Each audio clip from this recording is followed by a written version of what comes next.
அனைவருக்கும் வணக்கம். இன்றைக்கி முடக்காத்தங்கீரை துவைச்சி போகிறோம். எப்படி செய்கிறேன்னு பார்க்கலாம் வாங்க. ஊற வச்சு அரிசி களைஞ்சி அரைச்சிக்கலாம். 10 கிராம் அளவுக்கு வெந்தயத்தை ஊற வச்சு எடுத்துக்கலாம்.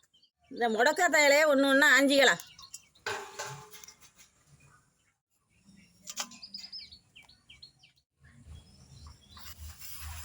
ஒரு கைப்பிடி அளவு எடுத்துக்கலாம். நல்லா அலசிக்கலாம்.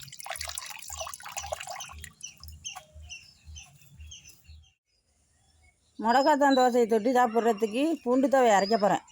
அதுக்கு தேவையானது பூண்டு, புளி, பச்சை மிளகாய், உப்பு, அரிசி ஒன்றா போட்டு அரைச்சிருக்கிறேன்.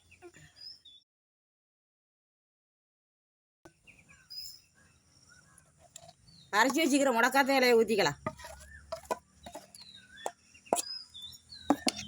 கல் உப்பு போட்டுக்கலாம்.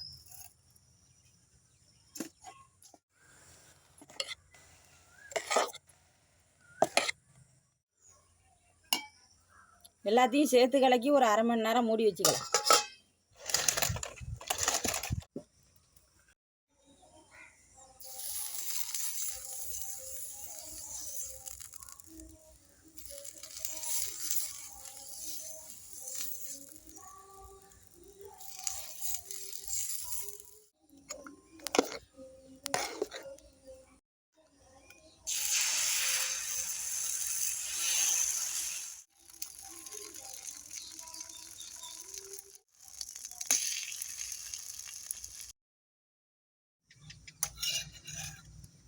இது மாதிரி முடக்காத்தாங்கீரை தோசையை நீங்களும் செஞ்சு சாப்பிட்டு பாருங்கள். சூப்பராக இருக்கும். இந்த வீடியோ பிடிச்சிருந்தால் லைக் பண்ணுங்கள், கமெண்ட் பண்ணுங்கள், ஷேர் பண்ணுங்கள், சப்ஸ்கிரைப் பண்ணுங்கள்.